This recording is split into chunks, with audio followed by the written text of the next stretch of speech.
নমস্কার বন্ধুরা, আজকে আমি মুড়ির একটা নতুন ধরনের স্ন্যাক্স রেসিপি নিয়ে আপনাদের কাছে হাজির হয়েছি।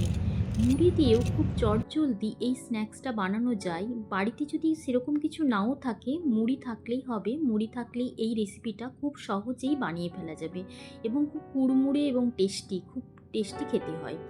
প্রথমে আমি এখানে মুড়ি নিয়েছি। মুড়িটা আপনারা ভালো মুড়িও নিতে পারেন, আবার একটু নরম হয়ে যাওয়া মুড়িও নিতে পারেন, কোনো অসুবিধা নেই। প্রথমে মুড়িটাকে খুব ভালো করে ধুয়ে নিতে হবে জল দিয়ে, কারণ মুড়িতে অনেক বালি টালি থাকে, তো সেই জন্য মুড়িটাকে খুব ভালো করে আমি ধুয়ে নিচ্ছি। আমি একবারই এখানে জল দিয়ে ধুয়েছি, আপনারা চাইলে এটাকে দুবারও ধুতে পারেন। খুব ভালোভাবে পরিষ্কার করে ধুয়ে নিয়ে আমি জল থেকে এরভাবে চিপে নিয়ে একটা অন্য পাত্রে মুড়িটাকে রেখে দিচ্ছি। এইভাবে আমি সব মুড়িগুলোকেই জল থেকে চিপে চিপে নিয়ে তুলে নিচ্ছি। যেই পাত্রে আমি এইটাকে খুব ভালোভাবে মশলা দিয়ে মাখাবো, সেই পাত্রের মধ্যেই আমি একদম রেখে দিচ্ছি। আর এই মুড়ির রেসিপিটা খুব চটজলদি বানানো যায় এবং খুব টেস্টি হয় বন্ধুরা, আর ভীষণ একদম মুচমুচে টাইপের হয়, একদম মানে কুড়মুড়ে একদম হয়। এরপরে যে জলটা এই যে রয়ে গেছে, ধুয়ে রাখা জলটা, ওই জলটা আমি ফেলে দিচ্ছি। এরপরে আমি এক এক করে এখানে কিছুটা বাঁধাকপি কুচি দিয়ে দিলাম, আর দিয়ে দিচ্ছি এখানে গাজর কুচি। যেই সবজিটা বাড়িতে থাকবে সেই সবজি দিতে পারেন আপনারা। এখানে দিয়ে দিচ্ছি হাফ পেঁয়াজ কুচি, দুটো কাঁচা লঙ্কা কুচি, আর কিছুটা ধনেপাতা কুচি। তবে কাঁচা লঙ্কাটা আপনারা আপনাদের স্বাদ অনুযায়ী দেবেন। আর আদা রসুনের পেস্ট দিয়েছি 1 টেবিল চামচ। আর এখানে 1 টিস্পুনের মতো লাল লঙ্কার গুঁড়ো দিয়েছি। আর এখানে দিলাম আমি ম্যাগি মশলা। তবে আপনারা ম্যাগির ম্যাজিক মশলাটাও ব্যবহার করতে পারেন যদি ম্যাগি মশলা বাড়িতে না থাকে। আবার তা না হলে এখানে দিতে পারেন জিরে গুঁড়ো, ধনে গুঁড়োও দিতে পারেন, আর স্বাদ অনুযায়ী লবণ দিলাম। দিয়ে ভালো করে আমি একদম মশলাটা মুড়ির সাথে ভালোভাবে মিশিয়ে নিচ্ছি। তবে এখানে মশলা, চাট মশলাও দেওয়া যেতে পারে, গরম মশলার গুঁড়োও দেওয়া যেতে পারে। তবে ম্যাগি মশলা থাকলে আর কিছু দেওয়ার দরকার নেই, আর তাছাড়া ম্যাজিক মশলাটাও দিতে পারেন। এরপরে খুব ভালোভাবে আমি মশলা মাখিয়ে নিচ্ছি মুড়ির সাথে একদম। এখন আমার পুরোপুরি মেশানো হয়ে গেছে। এরপরে আমি এর মধ্যে দিয়ে দিচ্ছি 2 টেবিল চামচ চালের গুঁড়ো দিয়ে দিচ্ছি। চালের গুঁড়ো দিলে খুব মুচমুচে হয় এই রেসিপিটা। এরপরে আমি দিয়ে দিচ্ছি এখানে 4 টেবিল চামচ বেসন, কারণ বাইন্ডিংটা ভালো হওয়ার জন্য এখানে 4 টেবিল চামচ বেসন দিতে হবে। এরপরে আমি ভালোভাবে আবারও মিশিয়ে নিচ্ছি।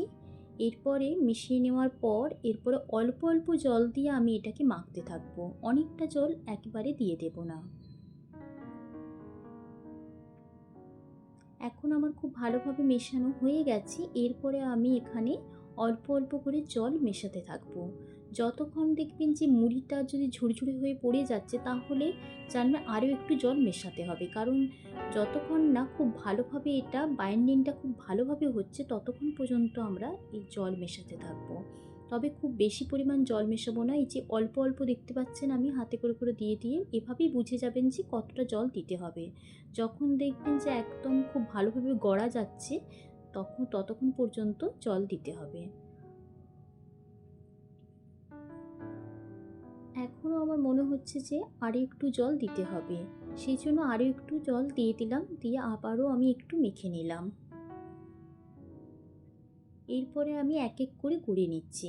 এরপরে টিকিয়ার মতো করে গড়ে নিলেও হবে, গোল গোল করে। আর হচ্ছে আপনারা একটু পাতলাও এটা গড়তে পারেন, আবার একটু মোটা মোটা করেও গড়তে পারেন।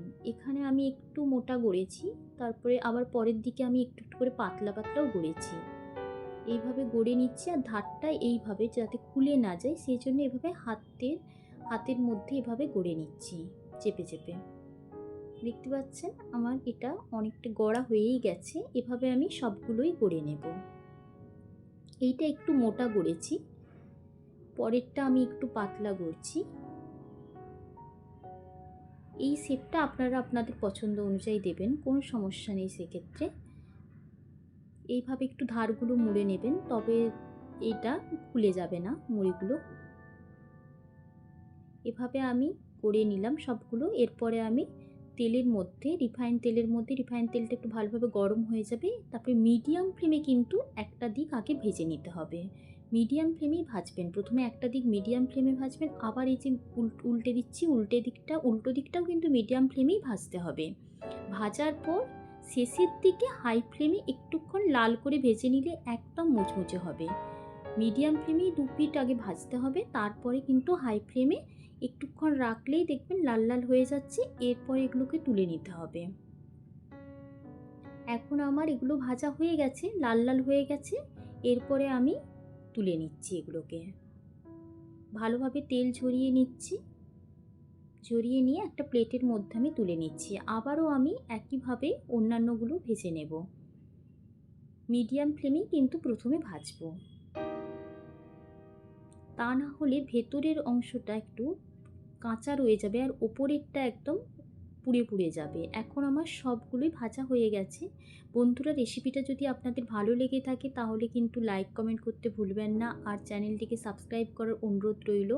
এই রেসিপিটা খুব চটজলদি হয়ে যায় বন্ধুরা। এই রেসিপিটা খাওয়ার পর বা তৈরি করে খাওয়ার পর আমাকে অবশ্যই কমেন্ট করে জানাবেন সত্যি আপনাদের এই রেসিপিটা ভালো লেগেছে কিনা। ধন্যবাদ বন্ধুরা।